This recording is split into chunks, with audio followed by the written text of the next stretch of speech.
My dear students, welcome back to our channel. तो आज हम करने वाले हैं क्लास 8 साइंस का chapter number 1 crop production and management का पार्ट 3। पार्ट 1 एंड पार्ट 2 हमने ऑलरेडी कवर कर लिया है। उसमें हमने पढ़ा था व्हाट इज क्रॉप, ठीक है, क्रॉप क्या होती है, what are the different types of crop, जिसमें मैंने आपको खारिफ और रबी क्रॉप के बारे में बताया था, उसकी एग्जांपल्स करवाई थी। उसके बाद हमने पार्ट 2 में पढ़ा था what are the basic practices for production of crop, जिसमें हमने पढ़ा था कि सबसे पहले हम क्रॉप उगाने के लिए क्या करते हैं। सबसे पहले हम करते हैं प्रेपरेशन ऑफ सॉइल। उसके बाद हमने पढ़ा था सोइंग का प्रोसेस। Sowing means adding seed to the soil. हमने सीड कैसे डाला था, what are the machineries use for adding seed. उसके बाद हमने थर्ड करा था what is manure, what is fertiliser and adding manures and fertilisers to the soil. तो ये तीन प्रोसेसेस क्रॉप प्रोडक्शन के हम कर चुके थे। आज हम करने वाले हैं fourth process, that is irrigation. It is very important. आप सबको पता है कि क्रॉप के प्रोडक्शन में वाटर की ऐड करना, वाटर सप्लाई को प्रोवाइड करना, इट इज वेरी इंपॉर्टेंट। तो इरिगेशन का मतलब ही यही होता है, the supply of water to crops at different intervals is called irrigation. Irrigation का मतलब क्या है कि वाटर सप्लाई करना क्रॉप्स को एट डिफरेंट इंटरवल्स, थोड़े थोड़े टाइम के बाद अगर हम वाटर सप्लाई कर रहे हैं क्रॉप को, तो उसको क्या बोलेंगे, इरिगेशन। अब आपको पता है कि इरिगेशन बहुत तरीकों से होता है। Some people they irrigate the crop with the help of wells, वो वेल से पानी लेते हैं, कुछ ट्यूबवेल से लेते हैं। आपको पता है खेतों में ट्यूबवेल लगे होते हैं, आप सबने देखे भी होंगे जो लोग विलेजेस से बिलोंग करते हैं।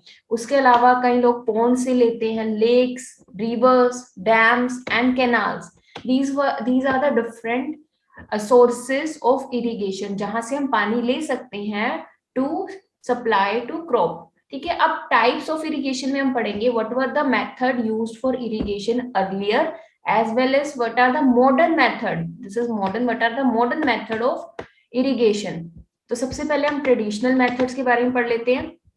ट्रेडिशनल मेथड्स में मैं आपको बताऊंगी this there are few methods like chain pump, मोट, पुली सिस्टम, ढेकली, राहत, लीवर सिस्टम। बच्चे ये कुछ मेथड्स हैं जिनके आपको नाम पता होने चाहिए, जो ट्रेडिशनली यूज होते थे।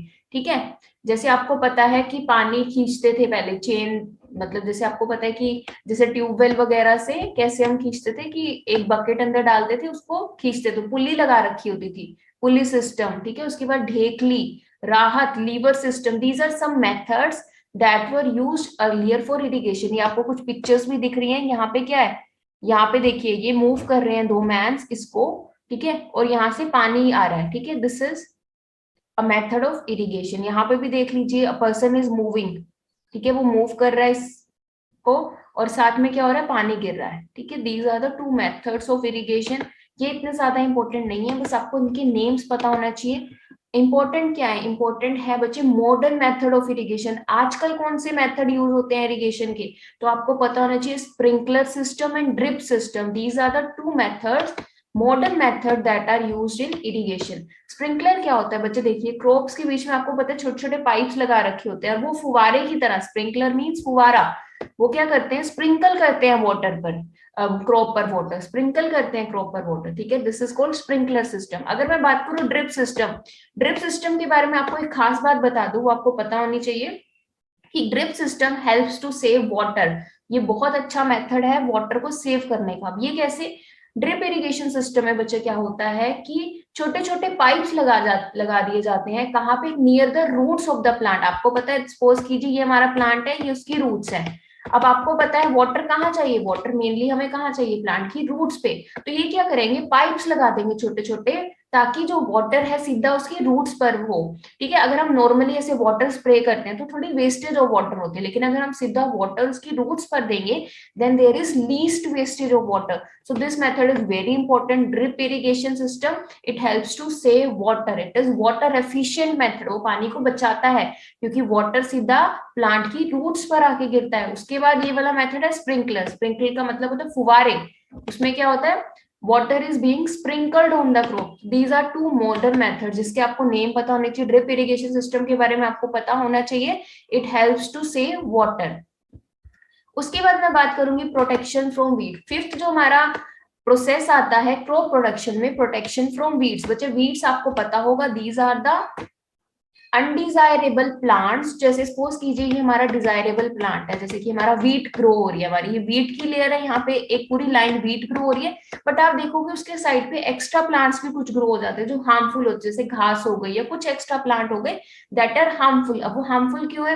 हो सकता है वो पॉइजनस हो, और साथ ही साथ वो न्यूट्रिएंट्स ले रहे हैं सोइल से जो वीट को मिलने चाहिए, तो they are fighting for the nutrients, sunlight, ठीक है, जितना भी फर्टिलाइजर्स वगैरह डाल रहे हैं वो सब वो प्लांट भी ले रहा है, तो दैट इज कंप्लीटली यूजलेस, वो अनडिजायरेबल होते हैं, तो उनको रिमूव करना बहुत जरूरी है। अब उनको रिमूव कैसे करेंगे? सबसे पहले वीड्स का मतलब समझ लेते हैं। Weeds in a field many other undesirable plants में grow naturally along with crop. आपको पता है वो नेचुरली अपने आप उग जाते हैं क्रॉप के साथ, तो उनको हम क्या बोलते हैं? अनडिजायरेबल प्लांट्स को बोलते हैं वीड्स। अब उसको कंट्रोल कैसे किया जाता है बच्चे? उनको केमिकल से कंट्रोल किया जा सकता है, और उनको हाथों से या फिर किसी इंस्ट्रूमेंट से भी रिमूव किया जाता है।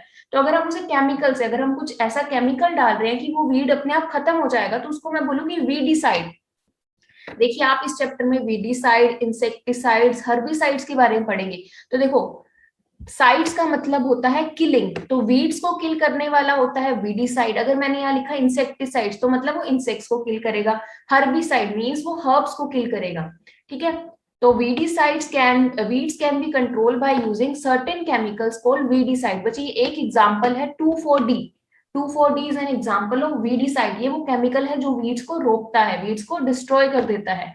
The manual removal includes physical removal of weeds by uprooting or cutting them close to the ground with time to time. This is done with the help of sickle, खुरपी और seed drill. बच्चे वो क्या बोल रहा है? वो बोल रहा है सपोज कीजिए यहाँ पे आपकी वीड ग्रो हो रखी है, ठीक है, यहाँ पे हमारी घास और वीड ग्रो हो रखी है, हम इसे बाय हैंड भी रिमूव कर सकते हैं, by physical method, by cutting it. आप उसको उखाड़ सकते हो, अपरूटिंग मींस उसको रूट से उखाड़ लेना और उसको कट कर लेना विद द हेल्प ऑफ खुरपी। आप लोगों ने देखा होगा खुरपी, उससे हम उसे उखाड़ सकते हैं, ठीक है, या फिर सीड ड्रिल की हेल्प से, ठीक है। तो these are two methods to remove weeds, either by chemicals or by physical methods, ठीक है।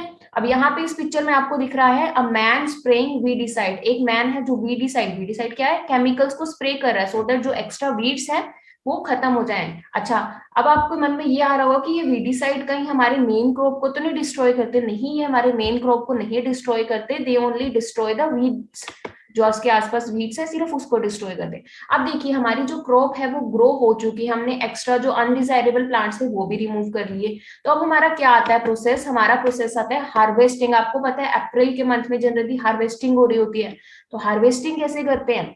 Harvesting of a crop is an important task. Cutting of a crop after it's maturation is called harvesting. बच्चे harvesting का मतलब समझ लीजिए, crops को cut करना after it has matured. जब क्रॉप अच्छे से ग्रो हो चुका है तो उसको कट करना, उस प्रोसेस को मैं क्या बोलूंगी? Harvesting.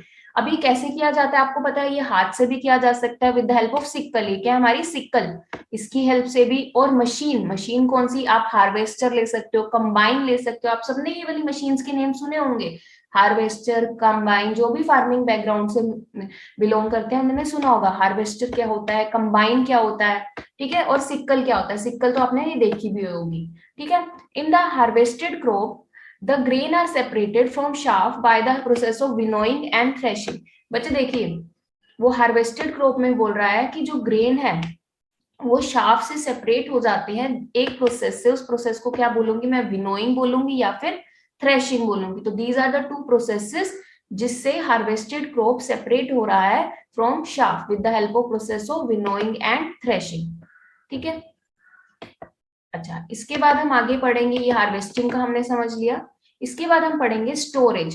Farmers have to store. अब देखो हमने हार्वेस्ट कर लिया, उसके बाद हमें उसे स्टोर भी तो करना है, तो farmers have to store grains in jute bags और metallic bins. However, large scale storage of grains is done in silos and granaries to protect them from pests like rats and insects. बच्चे देखिए farmers क्या करते हैं, इसके बाद store करते हैं। स्टोर किस में करेंगे? वो जूट बैग्स में। आपको पता है बोरियां, बड़ी बड़ी बोरियां आती हैं, उसमें स्टोर कर सकते हैं, और मेटेलिक बिन्स में भी स्टोर कर सकते हैं। अच्छा, इनको स्टोर कहाँ किया जाता है? इनको स्टोर किया जाता है बच्चे सिलोस और ग्रेनरीज में। अब इनको प्रोटेक्ट भी करना होता है रैट्स और इंसेक्ट्स से, इसलिए इसमें मेडिसिन भी लगाई जाती है, ठीक है, जैसे कि इंसेक्टिसाइड्स वगैरह लगाए जाते हैं इस पे। और साथ ही यहाँ पे कोई कहीं आपने देखा होगा घरों पे कई लोग इसको स्टोर करते हैं with the help of match stick, वो मैच स्टिक डाल देते हैं, नीम के पत्ते डाल देते हैं, ठीक है। तो दीज आर सम मेथड्स जिससे प्रिवेंट होता है कोई भी पेस्ट वगैरह ना लगे उसे। और वो स्टोर कहाँ किए जाते हैं? वो सीलोज और ग्रेनरीज में स्टोर किए जाते हैं।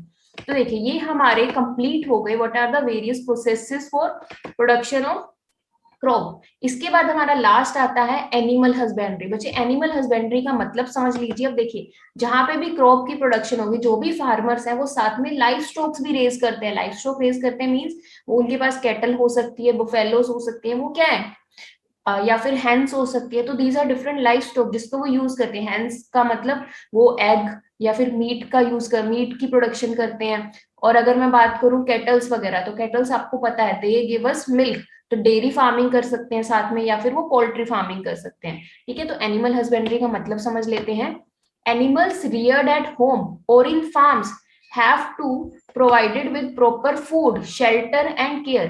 When it is done on large scale, it is called animal husbandry. बच्चे एनिमल्स को घर पर उगाया जाता, एनिमल्स को घर पर रियर किया जाता है और फार्म्स में उनको प्रॉपर फूड शेल्टर सब कुछ प्रोवाइड किया जाता है। अगर हम वो लार्ज स्केल पे कर रहे हैं, अगर हम लार्ज स्केल पे एनिमल्स को रियर कर रहे हैं, ठीक है, लाइफ स्टॉक्स को रेज कर रहे हैं, तो उसको मैं क्या बोलूंगी? एनिमल हस्बेंड्री, ठीक है। एनिमल हस्बेंड्री हमने पढ़ लिया।